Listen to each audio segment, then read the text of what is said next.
I used an EMG system to study internal shoulder rotation and pronation on the tennis serve.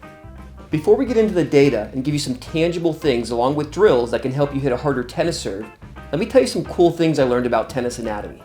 First off, did you know the shoulder has the widest range of any joint in the human body? Also, there's many more and larger muscles that internally rotate the shoulder than externally rotate. So that twitch you feel behind your shoulder blade is probably because you're not balancing out your body with external rotation exercises. Definitely get to the gym if you're a serious tennis player and make sure you're doing some external rotating strengthening exercises.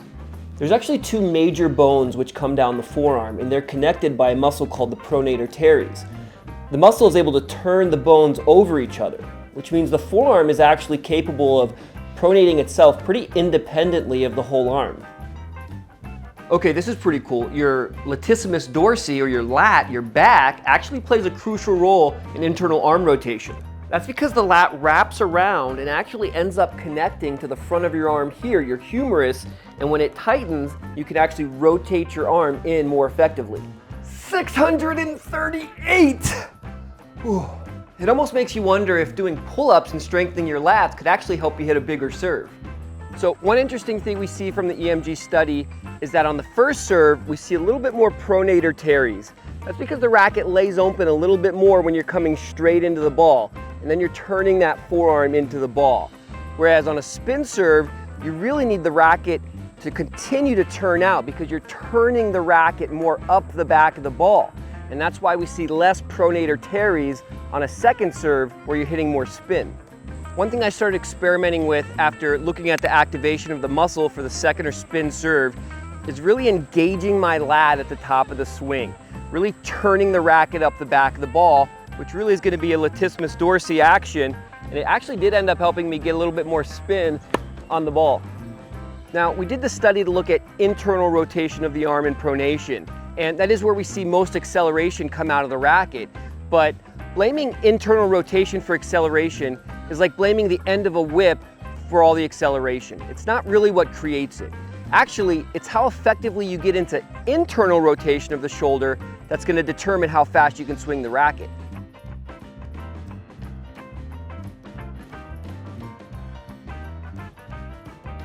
And it doesn't take much to not let you get good internal rotation of the shoulder. We see tons of players who just abbreviate the swing, whether it's a direct palm up, or even players that aren't palm up but still just leave the arm too straight. It's wanting to get to the ball and abbreviate the swing that never really allows players to truly internally rotate the shoulder. That's why one of my favorite drills to help people collapse the arm better is to just have them serve with a ball in their elbow. That way they basically start with the elbow collapsed and the racket down behind him, and then they can try to hit the ball. Now the trick here is when they hit it, you want the ball to fall out in front of them, not behind them. So it should look a little like this. And there's one bit of information out there that I think is ineffective and hurting people's racket head speed on the serve.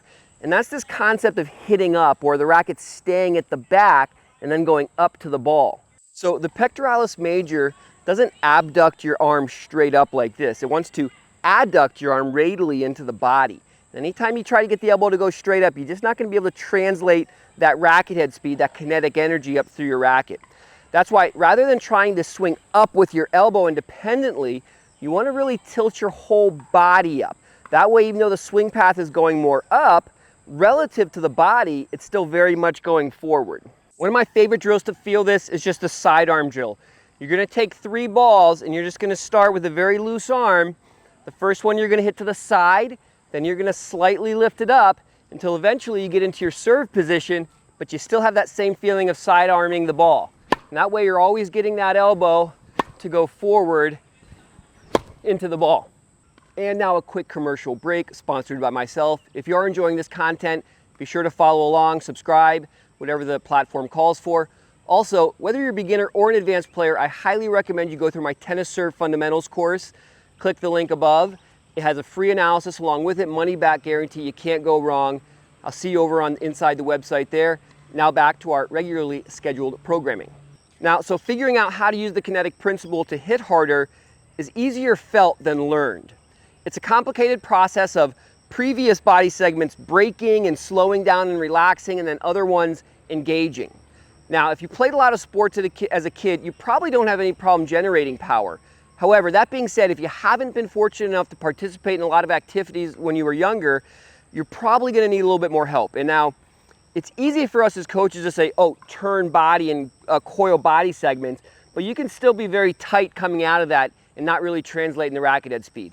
So the best way to do it for the serve is to go out to a field, take your racket, and just start throwing it. Now, make sure you have a good warm-up, get the synovial fluid going, but don't just throw your racket. Really try to throw for distance. And what you'll feel is you'll start to naturally turn your body more and start to engage muscles in a better way. But racket throwing is a great way to just go out for distance and try to figure out, how do I just swing this racket fast naturally through body segments.